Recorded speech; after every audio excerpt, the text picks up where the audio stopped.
ऐसे इंट्रोड्यूस कराओ। ये लीडर हैं, ये राइटर हैं। नमस्कार। शुरू करें? हाँ। नमस्कार साथियों। नमस्कार। आज हम यहाँ एकत्र हुए हैं अपने हिंदी परियोजना कार्य की एक ग्रुप डिस्कशन के लिए, यानी समूह चर्चा। इस समूह चर्चा में आज के हमारे पैनल में है डॉक्टर सुनीता सिंह हिंदी मैम और doctor Sunita Singh chemistry ma'am. तो आज हमारे इस ग्रुप डिस्कशन में जो शामिल है, सबसे पहले कबीर, अर्जुन नेकिया, कृष्णा सिंह, चंद्रशेखर, नियति शर्मा और अमीशा। तो और आज के इस ग्रुप डिस्कशन के जो कैप्टन है, चाहूंगा कबीर से कि वो हमें बताएं कि एक लीडर क्या होता है और एक लीडर के क्या रोल होते हैं। हम हिंदी साहित्य के द्वारा नेतृत्व विकास कैसे कर सकते हैं। आत्मविश्वास होना चाहिए लीडर के पास। सुप्रभात सबको। मैं शुभम कबीर, इस ग्रुप का पार्टिसिपेंट। मैं लीडरशिप क्वालिटीज के बारे में कुछ स्किल्स बताना चाहूँगा। एक मनुष्य के अंदर लीडरशिप क्वालिटी होनी चाहिए।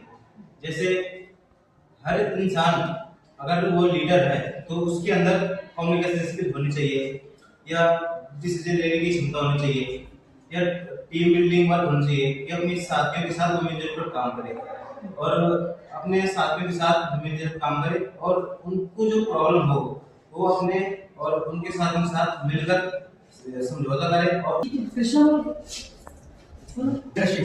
नेतृत्व ये एक ऐसा रोल है एक बंदे का जो कि समूह में लोगों को एकत्रित कर सकता है, डिसिप्लिन कर सकता है, उनको अपनी बातों से प्रभावित कर सकता है। लीडर उनसे अपने बातों से उनके अपना काम करवा सकता है, जो लोगों के अंदर उत्साह बढ़ सकता है। लीडर अपनी भावनाओं से, अपने बातों से और अपने तरीके से इंसानों को और पूरे समूह को जोड़ के रख सकता है और सबके साथ अच्छा व्यवहार करके उनसे अपने काम का और सामाजिक वर्ग कार्य करा सकता है। कंक्रीट, सीमेंट और बालू की जरूरत होती है, उसी तरह इन सबको मिलके हमारी बिल्डिंग बनती है। और इसीलिए यही एक ग्रुप है, समूह है। इन चीजों को मिलके एकत्रित होके एक पावर और एक वो बनाते हैं, लीडरशिप बनता है। इसी से कुछ लेबर जो हमारा काम करते हैं ये एकत्रित होकर बिल्डिंग बनाते हैं। एक लोग बिल्डिंग नहीं बना सकते, किसी समूह की जरूरत पड़ती है। उस समूह को दिशा दिखाने के लिए और कार्य कराने के लिए एक लीडर की जरूरत होती है। वो लीडर उस समूह को अपने भावों से, अपनी बातों से और अपने व्यवहार से वो बिल्डिंग बना सकता है, एक अच्छी परफेक्शन दे सकता है उन कार्यों में जो कि बिल्डिंग में लगने वाली जरूरतों की अपनी लीडरशिप क्वालिटीज से वो एक लीडर समूह से ये बिल्डिंग बना सकता है। अपने मतलब टीम के लिए धैर्य और विवेक होना चाहिए। वो अपने मतलब जो सामने उसके वर्कर्स हैं उनको ये महसूस कराए कि उनके साथ उनका लीडर खड़ा हुआ है। उनको कभी ये महसूस ना होने दे कि अरे नहीं हम तो अकेले वर्क कर रहे हैं। इस वजह से अगर वो उनके साथ है, उनको ये महसूस होगा कि हमारे साथ हमारा लीडर खड़ा हुआ है, तो वो उस कार्य को बहुत ही खुशहाल करेंगे और पूरे मन और हृदय के साथ करेंगे, जिससे कि हमारा काम बहुत अच्छा होगा और उसमें हमें सफलता प्राप्त होगी। इतना अच्छा बोल दिया तुमने। लीडर बनने के लिए किसी भी इंडिविजुअल को काम होना चाहिए और उसके अंदर धैर्य होना चाहिए। जिसका एक एग्जांपल क्रिकेट से देखा जा सकता है। जैसे कोहली का कैप्टन महेंद्र धोनी जो कि आईपीएल में चेन्नई सुपर किंग्स को लीड करते हैं। जब उन्होंने टीम को लीड नहीं किया है तब तक टीम की परफॉर्मेंस बहुत गिरी है, और जब उन्होंने टीम को लीड किया है तब तक टीम ने हमेशा चैंपियंस ट्रॉफी जीती है, जिसका 5 बार जीती थी। और हमारे सभी पार्टिसिपेंट ने खूब बढ़ चढ़कर अपने विचार रखे और अपने मन के दिल में छुपे हुए सारे भाव आज यहाँ उड़ेल दिए। तो आज हमें जो सीख क्या मिली कि एक नेता कैसा हो। जैसा कि हमारी क्लास है, एक क्लास का मॉनिटर हो गया, एक स्कूल का कैप्टन हो गया, उसमें क्या क्या काबिलियत होनी चाहिए, क्या क्या उसमें विशेषताएं, क्या क्या खूबियां होनी चाहिए, वो सब आज यहाँ निकल के आई। उन सबके बारे में हमने जाना।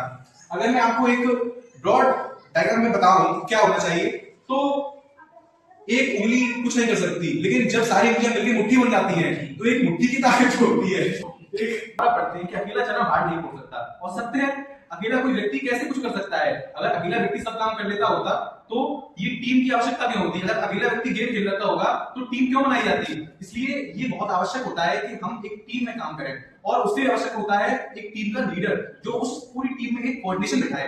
अगर टीम में कोऑर्डिनेशन नहीं होगा, पूरा आपस में कम्युनिकेशन नहीं होगा, फिर तो उसका कुछ मतलब ही नहीं है। इसलिए जो कैप्टन होता है उसका काम होता है पूरी टीम से एक मुट्ठी बनाना, जिसकी ताकत से हम कोई भी बड़े से बड़ा काम कर सकते हैं। तो आज हमारी इस ग्रुप डिस्कशन में यही मेन इसका मोटिव था कि हम हिंदी साहित्य के द्वारा कैसे नेतृत्व विकास करें, और हिंदी साहित्य में कई सारे ऐसे लेखक हैं जैसे सुभद्रा कुमारी चौहान है, हमारे महात्मा गांधी ने कई सारी इसमें चीजें लिखी हैं, कैसे कैसे उन्होंने आंदोलन चलाए, कैसे उन्होंने लोगों को एकजुट किया, सुभाष चंद्र बोस हैं और भी कई सारे, जयशंकर प्रसाद हैं, इनकी हम रचनाओं को पढ़ें जिससे हम मोटिवेट हुए, जागरूक हुए। और अब मैं अपनी बात वाणी में ही विराम देता हूँ। धन्यवाद। तो इसी चर्चा को आगे बढ़ाते हुए मैं इस चर्चा को थोड़ा केमिस्ट्री से जोड़ना चाहती हूँ। तो देना चाहूंगी जैसे एक मिक्सचर होता है जिसमें ऑर्थोनाइट्रोफिनॉल है हमारे पास और एक पैरानाइट्रोफिनॉल है। तो जो ऑर्थोनाइट्रोफिनॉल होता है उसके अंदर इंट्रामॉलिक्यूलर बॉन्डिंग होती है, पैरानाइट्रोफिनॉल के अंदर होती है इंटरमॉलिक्यूलर बॉन्डिंग। तो जो ऑर्थोनाइट्रोफिनॉल होता है वो वोलेटाइल होता है क्योंकि उसके मॉलिक्यूल में इंटरमॉलिक्यूलर बॉन्डिंग होती है तो वो उड़ जाता है, लेकिन जो नीचे बच गया क्या बचा पैरानाइट्रोफिनॉल, उसके अंदर इंटरमॉलिक्यूलर बॉन्डिंग है, उसके अंदर एसोसिएशन हो रहा है मॉलिक्यूल्स का, यानी कि यही एक हमारी टीम है। जब हम सारे मिलकर काम करेंगे एक अच्छी टीम बनेगी, सब लोग का एसोसिएशन होगा, एक अच्छा वर्क होगा।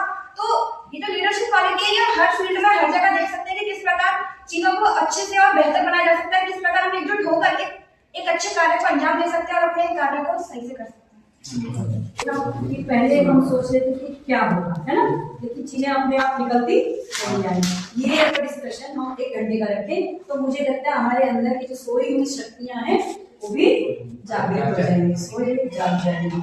ठीक है, तो हम लोग ये देख रहे हैं कि हिंदी साहित्य के माध्यम से हम कैसे लीडरशिप क्वालिटी अपने अंदर डेवलप कर सकते हैं। ठीक है, तो जब हम सबसे बड़ी बात जो स्वयं का हित करने वाला है उसको साहित्य बोलते हैं, है ना। तो आप सारी चीजें पढ़ लो, जब मैं बोलती हूँ केमिस्ट्री, फिजिक्स और मैथ सारा कुछ कैलकुलेट कर लो, जब पढ़ लो थक जाओ तब हिंदी पढ़ो, क्योंकि हिंदी रिलैक्स करने वाला विषय है और वो तुम्हें जीवन में रंग भरने वाला विषय है तुम्हारे जीवन में। और तुम्हारे जीवन में सिर्फ ऐसे नहीं, तुम्हारी भावनाओं के रंग भरेगा, है ना, तुम्हारे विचार परिवर्तित कर देगा, तुम्हारी सोच बदल देगा।